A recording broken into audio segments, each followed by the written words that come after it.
பெரியாழ்வார் திருமொழி முதல் 10 இரண்டாம் பதிகம் 14ஆம் பாசுரம்.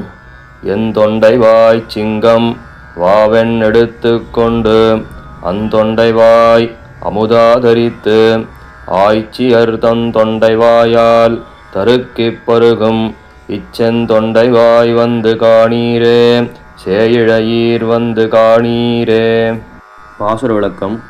இந்த பாசுரத்தில் யசோதை கண்ணனுடைய வாயின் அழகை அனைவருக்கும் காண்பிக்கிறாள். அதாவது இடைப்பெண்கள் என்ன செய்வார்கள் என்றால், குழந்தை கண்ணனை என் சிங்கக்குட்டியே என் யானைக்குட்டியே என்று பலவாறாக அவனை கொஞ்சி சீராட்டி அவனை எடுத்து இடுப்பில் வைத்து கொண்டு அவனது வாயில் ஊறுகின்ற அமிர்தமான நீரை பருகுவார்களாம். அப்படிப்பட்ட அந்த அதரத்தின் அழகை அனைவருக்கும் காண்பிக்கிறாள் இப்பாசுரத்தில்.